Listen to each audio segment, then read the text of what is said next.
Hello friends, welcome to kuboos kitchen. இன்றைக்கி வீடியோவில் நம்ம என்ன ரெசிபி செய்ய போகிறோம்னா ஒரு டெசர்ட் ரெசிபி தான். இது பார்த்திங்கன்னா இளநீர் பாயாசம். இந்த வெயிலுக்கு இந்த மாதிரி நீங்கள் இளநீர் பாயாசம் செஞ்சு சாப்பிட்டிங்கன்னா உடம்புல இருக்க உஷ்ணம் எல்லாமே கம்மியாயிரும். இந்த ரெசிபி எப்படி செய்கிறதுன்னு பார்க்குறதுக்கு முன்னாடி இது வரைக்கும் நீங்கள் நம்ம சேனலை சப்ஸ்கிரைப் பண்ணாமல் இருந்தீங்கன்னா மறக்காமல் சேனலை சப்ஸ்கிரைப் பண்ணுங்கள், லைக் பண்ணுங்கள், ஷேர் பண்ணுங்கள், கமெண்ட்ஸ் பண்ணுங்கள். மறக்காமல் பெல் நோட்டிஃபிகேஷனை கிளிக் பண்ணுங்கள். அப்போ தான் நாங்கள் அப்லோட் பண்ணுற வீடியோஸ் உங்களுக்கு உடனுக்குடன் சேரும். வாங்க இந்த ரெசிபி எப்படி செய்கிறதுன்னு பார்க்கலாம். கிச்சனுக்குள்ளே போகலாம். இப்போ நாம் ஃபஸ்ட்டு இந்த ரெசிபி செய்கிறதுக்காக தேங்காய் பால் எடுக்கணும். நான் ஒரு முழு தேங்காவை எடுத்துகிட்டு மிக்சர் ஜாரில் சேர்த்துட்டு நல்லா மைய அரைச்சி கொண்டு வந்துட்டேன். அதை நல்லா வடிகட்டி எடுக்கணும். நம்ம ஃபஸ்ட்டு பால் செகண்ட் பால் வரைக்கும் எடுத்தால் போதும். ஸோ தேங்காய் அரைக்கிறப்போ நம்ம இளநீரை சேர்த்து நம்ம அரைச்சி எடுத்துக்கலாம். ஸோ தேவையான அளவு தண்ணி கொஞ்சமாக சேர்த்துட்டு நம்ம தேங்காய் பால் எடுக்கணும். இந்த மாதிரி வடிகட்டி எடுத்துகிட்டு கொஞ்சம் கொஞ்சமாக தேங்காய் இந்த மாதிரி சேர்த்துட்டு நம்ம பால் எடுக்கணும். இப்போ ஆல்மோஸ்ட் தேங்காய் பால் இந்த மாதிரி தான் எடுக்கணும். இது கொஞ்சம் டிஃபிகல்ட்டான டாஸ்க்கு தான். ஆனால் நமக்கு தேங்காய் பால் தான் இங்கே ஹைலைட்டே. இதை எடுத்துகிட்டு ஓரமாக வச்சிடலாம். அடுத்து மிக்சர் ஜாரை எடுத்துகிட்டு இளநீரில் வழுக்க இருக்கும் பார்த்தீங்களா, அதில் இருக்க பிளாக் கலர் ஸ்கின் எல்லாமே கம்ப்ளீட்டாக ரிமூவ் பண்ணிவிட்டு இந்த மாதிரி சின்ன சின்னதாக கட் பண்ணிவிட்டு மிக்சர் ஜாரில் சேர்த்துக்கிட்டா இதை நல்லா மைய அரைச்சி கொண்டு வரணும். பார்க்க சொல்லே தெரியுது. இதை ஒரு பவுலில் ட்ரான்ஸ்ஃபர் பண்ணிக்கலாம். அடுத்து பால் நல்லா சுண்ட காசி எடுக்கணும். கேஸ் ஸ்டவ் ஆன் பண்ணிவிட்டு பாத்திரம் வச்சுட்டேன். பாத்திரத்தில் 250 ml பால் சேர்த்துக்கிறேன். தண்ணியே இல்லாத பால் தான் சேர்த்துக்கணும். திக்கான பால் சேர்த்துக்கோங்க. 250 ml தான் நான் சேர்த்துருக்கேன். உங்களுக்கு வேணும்னா 1/2 லிட்டர் அளவு கூட சேர்த்துக்கோங்க.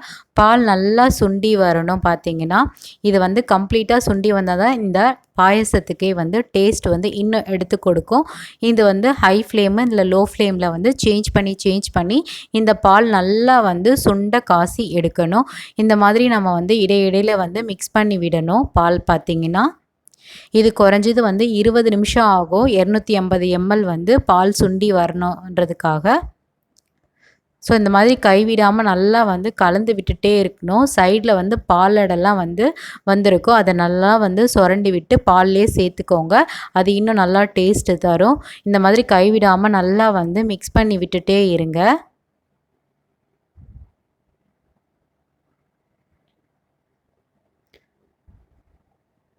ஸோ இந்த ரெசிபி செய்கிறப்போ நீங்கள் கிட்டே இருந்தே செய்யுங்க. கொஞ்சம் அப்படி போனீங்கன்னா பால் பொங்கி வந்துடும்.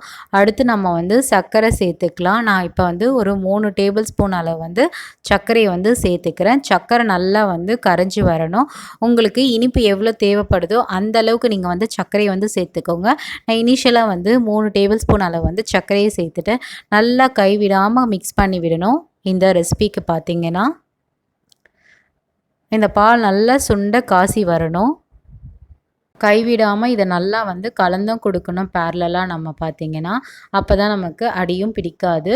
நம்ம இப்போ பார்த்திங்கன்னா ஆல்மோஸ்ட் நல்லா கொதித்து வந்துருச்சு பால். இந்த டைமில் நான் 1 டேபிள் ஸ்பூன் அளவு பால் பவுடர் சேர்த்துக்கிறேன். இது ஆப்ஷனல் தான். பால் பவுடர் உங்கள்கிட்ட இருந்தால் சேர்த்துக்கோங்க, இல்லைனா வேணாம். நான் இப்போ பால் பவுடர் சேர்த்ததும் நல்லா மிக்ஸ் பண்ணி விடுறேன். இது இன்னும் கொஞ்சம் திக்கான கன்சிஸ்டன்சி கொண்டு வரும். அதுக்காக தான் நான் பால் பவுடர் சேர்த்துக்கிறேன். இது ஆப்ஷனல் தான். இப்போ இது நல்லா சுண்ட காசி வந்துருச்சு. இதை நல்லா ஆற வச்சு எடுக்கணும். இப்போ கேஸ் ஸ்டவ் ஆஃப் பண்ணிடலாம். அடுத்து நான் ஒரு மிக்சிங் பவுல் எடுத்துட்டேன். நம்ம வழுக்கையாக அரைச்சி வச்சுருந்தோம் பார்த்தீங்களா, அந்த பேஸ்ட்டை நம்ம மிக்சிங் பவுலில் சேர்த்துக்கலாம்.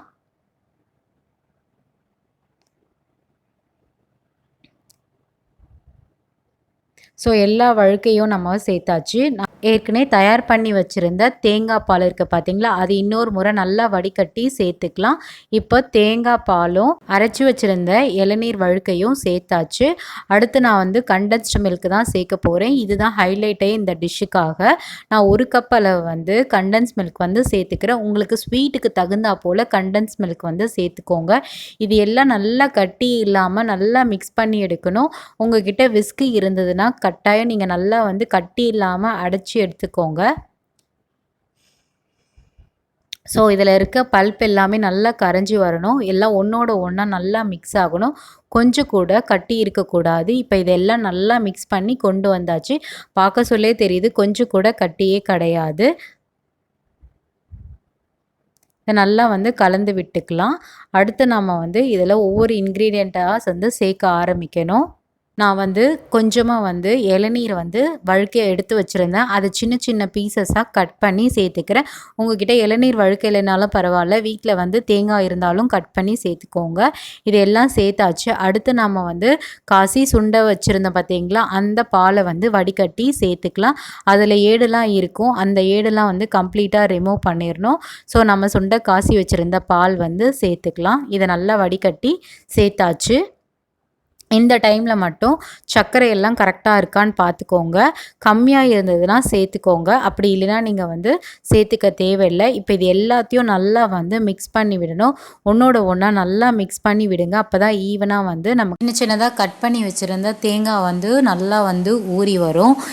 இந்த பாயசோட டேஸ்ட்டே பார்த்திங்கன்னா வேறு லெவலில் இருக்கும். அவ்வளோதாங்க, தயாராகிடுச்சு. ரொம்ப சிம்பிளாக செய்யக்கூடிய இளநீர் பாயாசம் தாங்க. இதை எடுத்து ஒரு மிக்சிங் பவுலில் சர்வ் பண்ணிடலாம். இது நீங்கள் என்ன பண்ணலான்னா 1 hour வந்து ஃப்ரிட்ஜிலே வச்சுட்டு நம்ம சில்லுன்னு சாப்பிட்டோம்னா சூப்பராக இருக்கும். இந்த சம்மர் சீசனுக்கு கட்டாயம் நீங்கள் ஒரு முறை இந்த ரெசிபியை வந்து செஞ்சு பாருங்கள். ரொம்ப சூப்பராக இருந்துச்சு. இந்த மாதிரி பாயாசம் நீங்கள் இது வரைக்கும் குடிச்சிருக்க மாட்டீங்க. கட்டாயம் வீட்டில் நீங்கள் ஒரு முறை இந்த ரெசிபியை செஞ்சு பாருங்கள். ஃபைனலாக கார்னிஷ் பண்ணுறதுக்காகவே சின்ன சின்னதாக நான் கட் பண்ணி வச்சுருந்த பாதாமியும் சேர்த்துக்கிறேன். சின்ன சின்னதாக கட் பண்ணி வச்சுருந்த பிஸ்தாவையும் சேர்த்துக்கிறேன். பிஸ்தா தான் வந்து ரொம்ப ஹைலைட்டாக இருந்தது. இந்த ஒயிட் கலர் மேலே வந்து க்ரீன் கலர் பிஸ்தா வந்து ரொம்ப ஹைலைட்டாக இருந்தது. சாப்பிட்றப்போ ரொம்ப க்ரன்ச்சியாகவும் இருந்தது. இது ஆப்ஷனல் தான், உங்ககிட்ட இருந்தால் சேர்த்துக்கோங்க, இல்லைனா வேண்டாம். இதை கண்டிப்பாக நீங்கள் வந்து ஃப்ரிட்ஜில் 1 hour கழித்து எடுத்து சாப்பிட்டிங்கன்னா ரொம்ப சூப்பராக இருக்கும். கட்டாயம் நீங்கள் வீட்டில் ஒரு முறை இந்த ரெசிபியை செஞ்சு பார்த்துட்டு எப்படி இருக்குன்றது எங்களுக்கு மறக்காமல் கமெண்ட்ஸில் தெரியப்படுத்துங்க. இப்போ வெயில் காலம் வேறு, நம்ம உடம்பெல்லாம் ரொம்ப சூடாக போயிருக்கோம். நீங்கள் இந்த மாதிரி செஞ்சு சாப்பிடுங்க, கொஞ்சம் உடம்புல இருக்க சூடெல்லாம் தணியும். இந்த ரெசிபி உங்களுக்கு பிடிச்சிருந்தால் மறக்காமல் சேனலை சப்ஸ்கிரைப் பண்ணிவிட்டு சப்போர்ட் பண்ணுங்கள். அதே போல் உங்களோட ஃப்ரெண்ட்ஸ் அண்ட் ஃபேமிலிக்கும் இந்த வீடியோ ஷேர் பண்ணுங்கள். கட்டாயம் வந்து உங்களை பாராட்டுவாங்க இந்த ரெசிபியை வந்து சஜஸ்ட் பண்ணதுக்காகவே. இதே போல் வேறு ஒரு டிஃப்ரெண்ட்டான ரெசிபி வீடியோவில் சந்திக்கலாம்.